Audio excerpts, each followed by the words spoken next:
You are listening to the Maple Footy Podcast, the unofficial football podcast of the North. I'm your host, Sam Little. Find me on socials at SamLittle44 and the podcast at Maple Footy Pod. And now there's nothing left to say except for sit back, enjoy, and welcome to the show.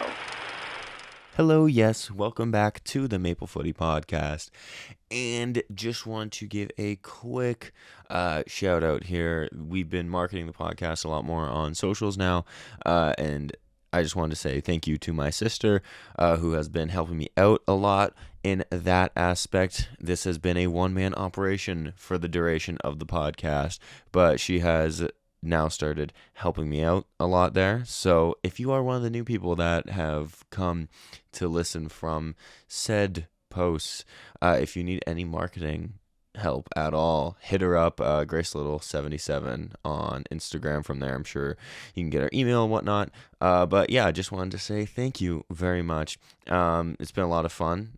Some of the reaction on TikTok has been pretty good. I didn't expect to get that many views. We're at it was over 600 last time I checked, which was very cool. Instagram had a good couple of actually popular people looking at it and liking it and whatnot, so that's pretty cool too. So thank you very much if you're following the podcast on socials, Maple Footy Pod, everywhere you want, and I am Sam Little 44. So yeah, anyways, get that out the way. Premier League midweek action. But of course, we do start with the Maple start.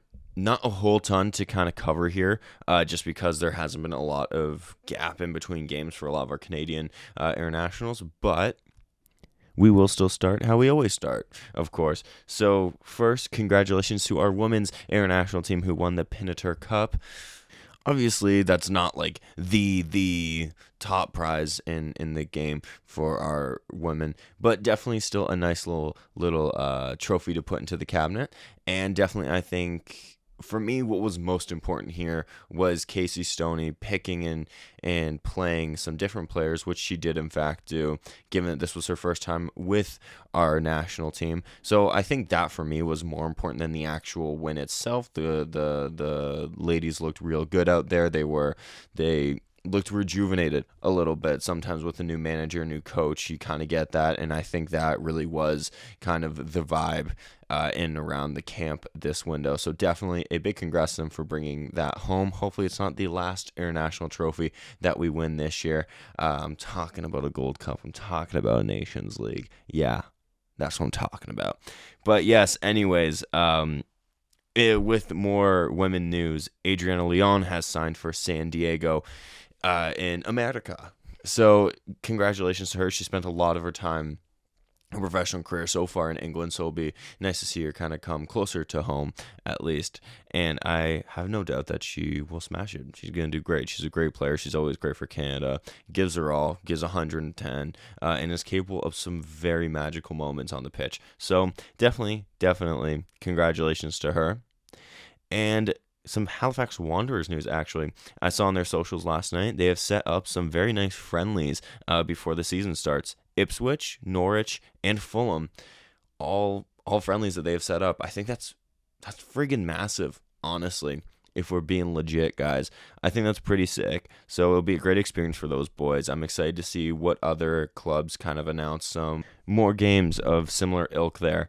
And then some more news. Junior Hoylett and Hibs are now 14 unbeaten, and Hoylett scored off the bench yesterday for them. We love Junior Hoylett, absolute legend, and is evidently having a very good season with Hibs, who are now 4th in the Scottish League, which means that if they finish there, they are in for Europa League qualification playoffs. Sorry, Europa Conference League qualification playoffs, I believe.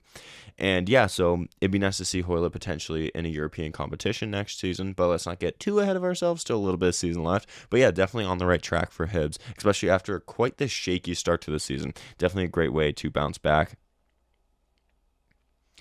Dada Luke from the Pacific in the CPL could be going to Vancouver FC. Be interesting, I think. I actually really rate Data Luke, apart from the fact that he is a Tottenham fan. I do rate him. I think he's a great player. He's very dynamic, very skilled. I know there was rumors of him potentially going to the USL as well, so it seems like those have kind of cooled off, and it looks like he could be staying in the CPL, just potentially not with Pacific, so that'd be very interesting. I think he's a very good player. He'd be a very good pickup for Vancouver, who's done some very good business this window. Rocco Rama, Terry Campbell, of course, Data Luke. Those are some good players to pick up. Jesse Marsh made some news yesterday as he was doing like a press conference thing. I don't know what the official press conference was, but it looked like it was for a CONCACAF Nations League, and he basically came out about all the 51st state nonsense and kind of just said it's kind of gross and disgusting from President Donald Trump with that sort of rhetoric. That's me paraphrasing. That's not word for word what he had said. If you do want to go see it, I think it's a great watch. It's like 2-3 minutes. It's up on Twitter. I believe the Canada men's national team posted it. One Soccer posted it. So yeah, definitely go take a look. Crazy that it takes an American to remind Americans, hey guys, Canada is its own country, actually. So I appreciate that. He says that also kind of adds fuel to the fire of these international friendlies. We want to win these. We want to be the team in CONCACAF, as it proves a lot on and off the pitch. So I think that we could be in for some very spicy friendlies. Not friendlies. Games. These are not friendlies. The CONCACAF Nations League is not a friendly. We could be in for some very intense games if we do end up facing the States. We have to get past Mexico first, which is, of course, no easy task. But yeah, definitely, I think if we get past Mexico and play the States, I think it could be a fireworks kind of game. And last but certainly not least, Alistair Johnston is attracting attention from the Premier League. Fulham are apparently interested. Ipswich have also been keeping tabs. I would assume if Ipswich go down, they probably don't have much of a chance of signing him. Fulham, of course, are a pretty decent team. Could be pushing for Europe this year. If I'm him, I'm weighing this one up a little bit. I'm thinking about it. But Celtic's a good spot to be. Constant trophy threat, constant Champions League. And yeah, I just think if you leave Celtic to go to Fulham, I think you're kind of sacrificing those Champions League nights. But if he wants to play in the Prem, maybe it's not the worst. I don't know. If I'm him, I'm probably staying at Celtic. But that's just me. He also did make 100 appearances for Celtic, so big congratulations to him to play for such a historic club so many times, to be so loved by the supporters. That's pretty massive, especially for a guy that was, on nobody's radar about, 5 years ago. So yeah, his rise has been great. He is a phenomenal player, in my opinion, the best right back in the world. And just some Celtic stats for you. So he's got 6 goals, 13 assists in this 100 games, 29 clean sheets, 59 interceptions, and 165 tackles. Not too shabby for our right back. But yeah, with that being said, let's kind of move into the Premier League recap. So let's move into match of the weekend first. Well, match of the match day, technically, because this was not a weekend. These were midweek games. But yeah, and if you're new here, sorry, let me get ahead of myself. If you're new here, match of the weekend is how we start this off. Then we move into biggest winners of the weekend. Sorry, biggest winners of the match day. My apologies. I have it written down in my note as weekend. 3 biggest underperformers, 4 best performance, 5 moment of the weekend, 6 relegation zone, 7 European places, and 8 title race. And then we're all wrapped up, baby. So yeah, let's get into match of the match day. And full transparency, I did not watch these games super duper closely. Had school, have work. So midweek games, not my best friend. I kept up with the games, watched the ones that I could. So you may not be getting like the most in-depth Premier League recap that you've ever heard. But trust me, guys, I did watch as much as I could. So firstly, one of the matches I thought to look at was Bournemouth and Brighton. 2-1, Brighton take the win on this one. And it's kind of those 2 overachieving teams, well, 2 of that bunch of overachieving teams right now this season. It was pretty back and forth. Start off with a penalty for Brighton. Then in the 61st minute, Bournemouth get one back, equalize it. Justin Kluivert, by the way, unreal season he's having. A truly great season, assisted by Kirkes, another one who's having a phenomenal season. I don't expect to see them back at Bournemouth next season, if I'm being fully honest. And then Danny Welbeck. Yes, Danny Welbeck is scoring winners in the 75th minute in our year of 2025.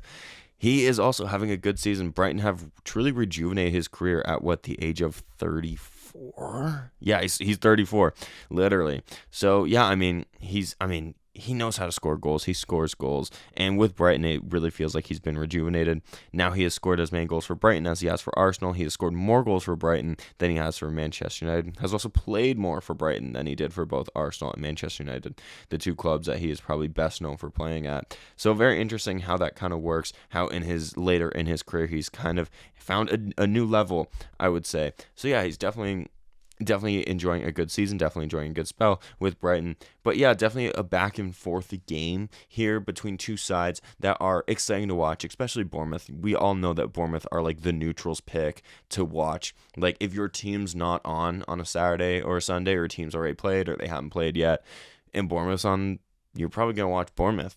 Really. They're just very entertaining. And of course they do lose here. Brighton are also a pretty entertaining team, one to keep your eye on, as they kind of have been since they've come back into the Prem. They seem to produce world-class quality players every single season and then just kind of replace them like nothing happened. I mean, they lost Caicedo, Cucurella, McAllister. I'm sure I'm forgetting like a ton, but yeah, they lost all these guys and they're still in and around the spots that they used to be around. So whatever they're doing, it's obviously very clearly working. But yeah, kind of moving away from them, Crystal Palace and Aston Villa was a good game just because it was also pretty unexpected. I don't think anybody expected Aston Villa to lose 4-1, especially coming off of two really good results, a draw with Liverpool, then a win over Chelsea, which, I mean, isn't saying much these days, but still. Sorry, I still love my club, guys. It's a joke. So yeah, I don't think many people would have expected them to have lost to Crystal Palace in the fashion in which they did. Like, Palace have had a good, especially second half of the season. Palace have had a very good run here, but I don't think anybody expected a 4-1 blowout here because Villa especially, they scored to make it 1-1. Morgan Rogers, another player who is having a great season, scores to make it 1-1 in the 52nd. Okay, that's a lot of game left for either team to kind of get a goal or something. And then Palace just runs away with it. Jean-Philippe Mateta scores, who's also having a great season, by the way. A lot of guys having great individual seasons. Ismail Assar scores 10 minutes later-ish. And then in the 91st minute, Eddie Nketiah comes on and scores. Only on the pitch for 5 minutes, and he scores. So I don't think many people expected that from Villa. Like I said, coming off of two very good results, in my opinion. And then to kind of come to Palace, not an easy place to go at Selhurst Park. They're a very passionate bunch of fans. And obviously Palace, in the form that they're in, it's not an easy game, but I don't think anybody expects a 4-1 game either. So, yeah, definitely one to keep an eye out there if you want to go watch some highlights, rewatch the game, anything like that. And then, yeah, Manchester United, Ipswich, 3-2. Ipswich put up a fight, and I think kind of the story of Ipswich's season is that they put up a fight, but sadly kind of don't get much out of it, which sucks because, you know, you can tell that their players obviously want to stay up, fans want them to stay up, and club wants them to stay up. I'd like to see Ipswich stay up. I don't see it happening. But, you know, they go out there, they at least are very competitive. That's what I've liked about Ipswich this season.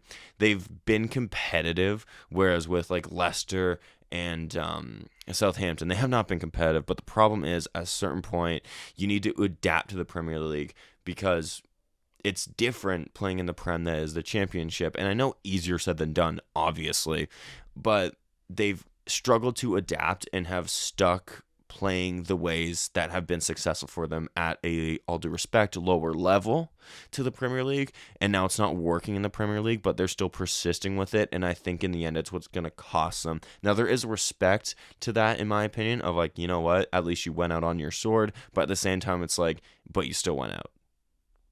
You know what I mean? If that makes sense. But yeah, I mean, credit to Manchester United. They go down to 10 men right before halftime. But at that time, it's 2-2. They get a goal early in the second half, and then from there, essentially, see out the result. You basically got to park the bus. Know that Ipswich are going to be attacking you now for the rest of the game. Know that if you just clog up the channels, clog up the running lanes, it's going to be real difficult for Ipswich, who find it difficult most games to reap the rewards, and here it's once again difficult for them to reap any rewards of their hard work, and they don't get anything from this game. Manchester United, of course, do get something. So yeah, that's a good back and forth game there, 3-2, especially that first half. But moving into biggest winners of the match day, firstly, of course, Liverpool.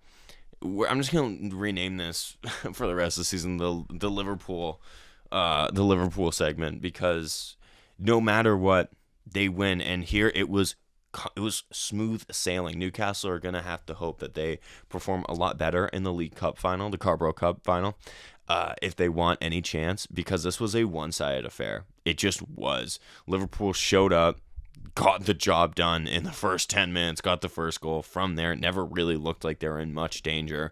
And then McAllister gets a second one, courtesy of Mohamed Salah, who is racking up those assists and goals. Let me tell you that much.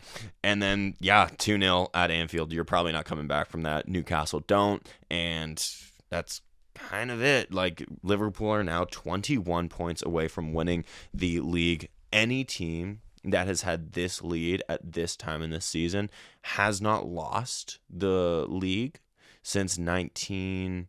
I saw the stat. So, yeah, I'm not saying that it's done. It's a done deal, but it's going to take a pretty big slip up here to see Liverpool not crown the Premier League champions at this point, in my opinion. Like, it really does. This feels like, if Liverpool do win the league, this week feels like the week that they clinch the title. You know what I mean? Like, obviously, they still have points to accumulate. They still need 21 to win it, but and that game against City, where Arsenal dropped points the day before, in that weekend, and then you come here to this match week where Arsenal once again drop points, and then Liverpool win again. It does feel like this is the game week where they've won the league. If they do, in fact, win the league from here, this feels like this was the moment. That's my opinion. I do think it, like I said, it's going to take a pretty big blunder to mess it up from here. Another big winner, though, Manchester City. They get in on the wins, guys. I mean, they beat Tottenham, so, it's Tottenham. But Erling Haaland gets back into the goals. That's 20 in the Premier League on the season. Let me check that. Let me double check that. I believe it's 20. It is, in fact, 20. 20 goals, 3 assists for Erling Haaland this season. If there's one certainty for Manchester City, no matter how up and down they've been, he will score them goals.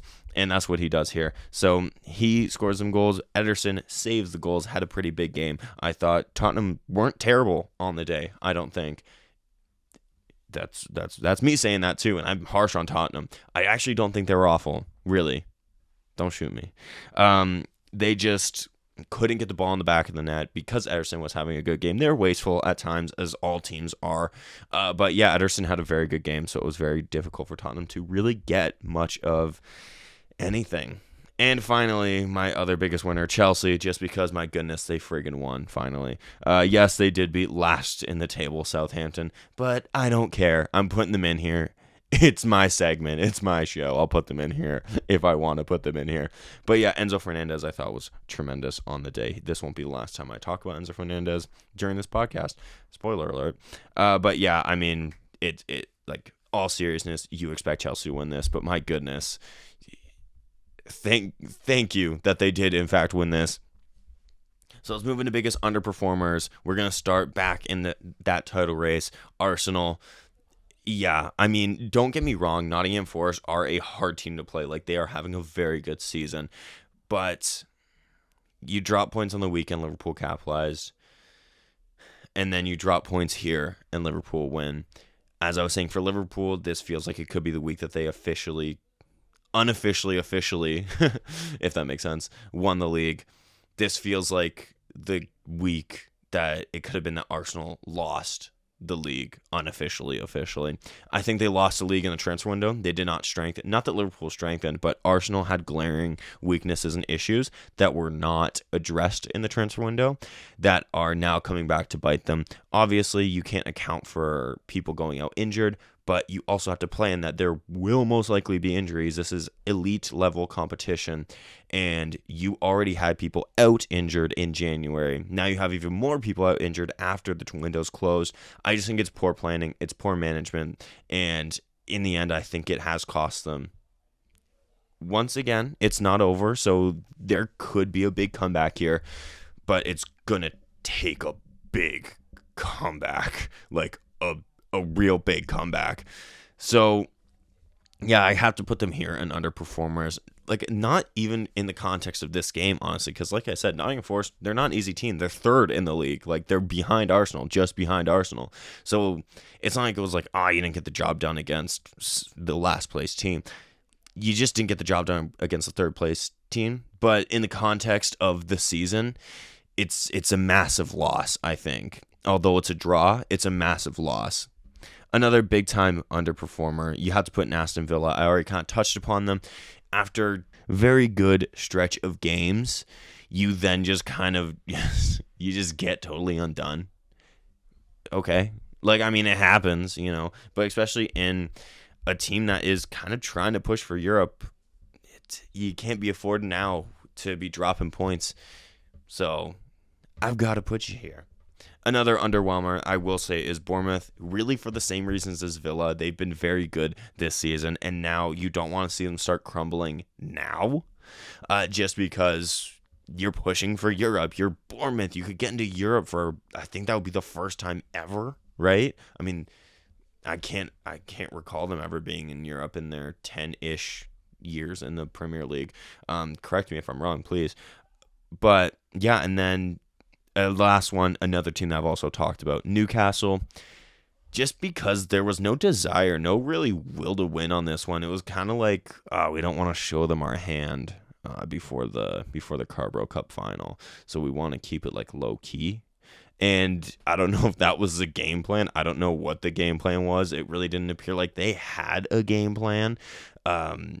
So just very baffling to me, especially once again, a team that's chasing Europe, a team that's trying to get into Europe, and to kind of just go out there and just, okay, we lose. It was very strange. It was a strange watch.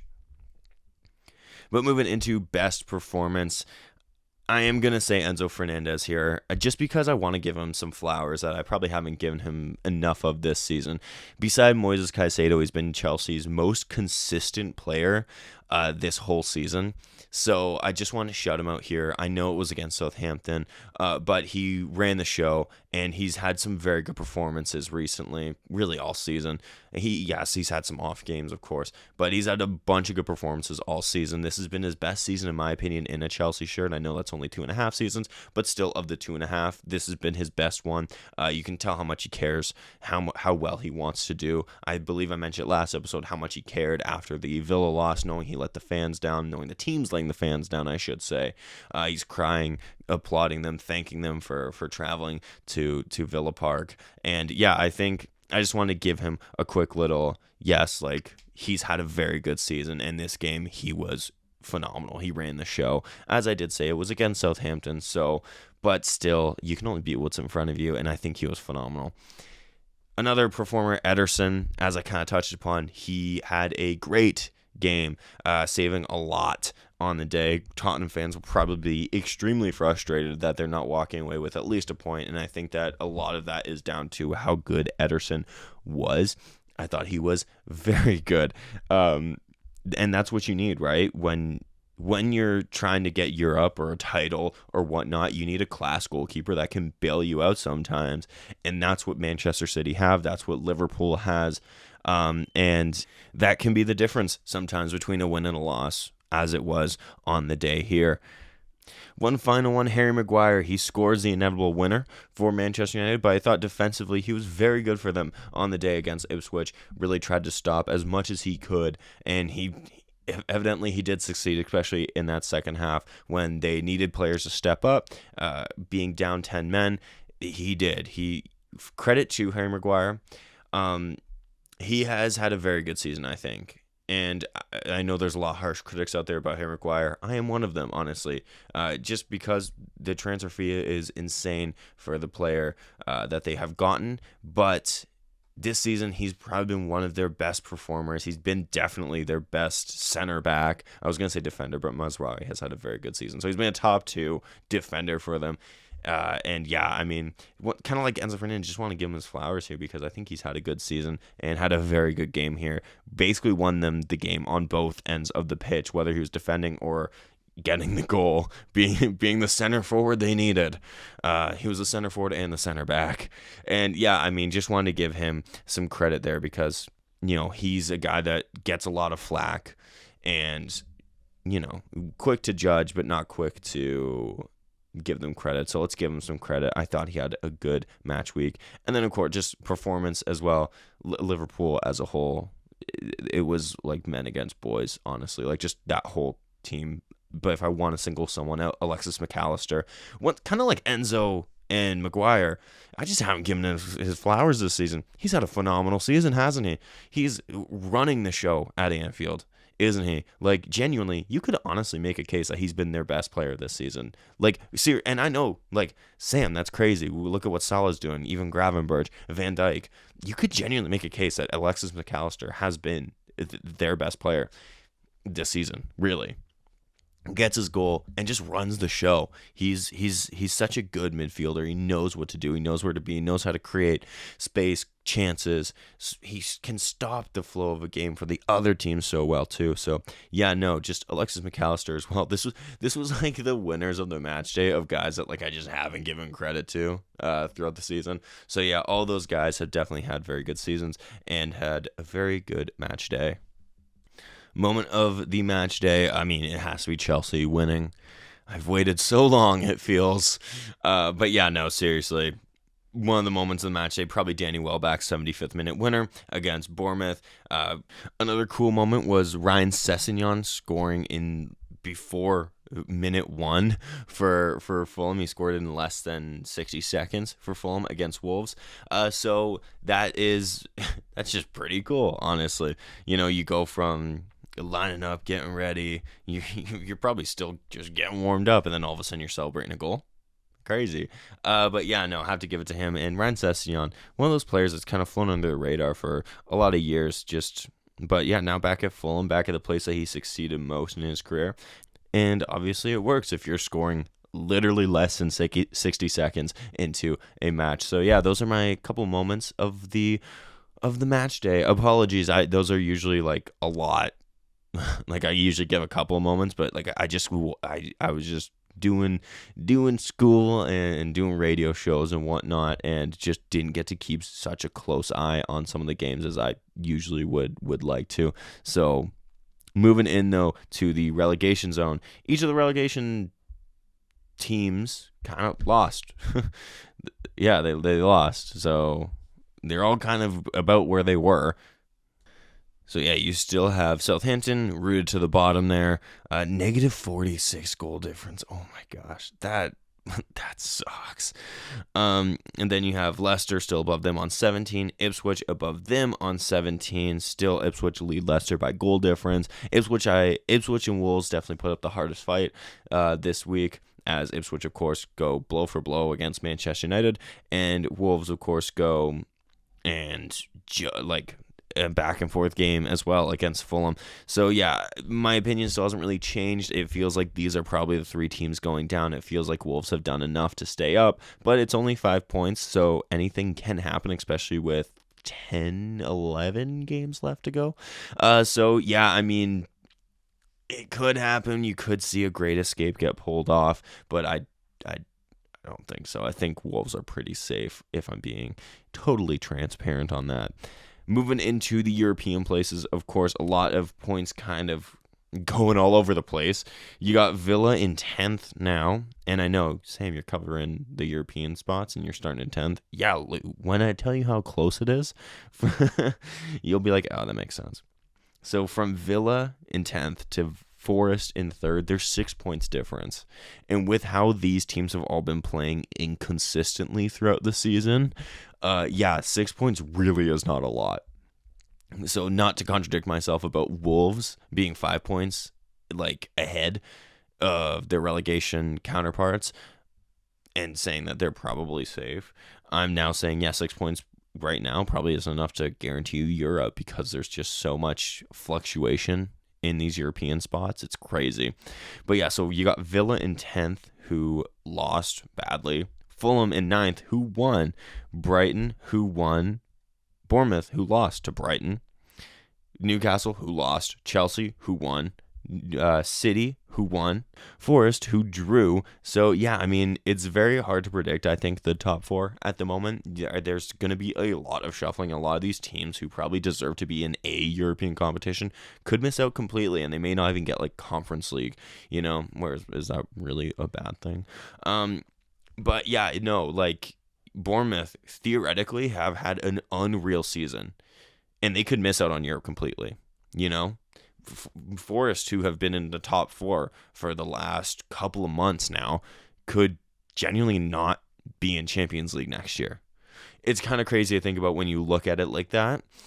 Just like I said, just all the inconsistency and fluctuation in the table from 3rd to like 10th all season has been very, very very crazy.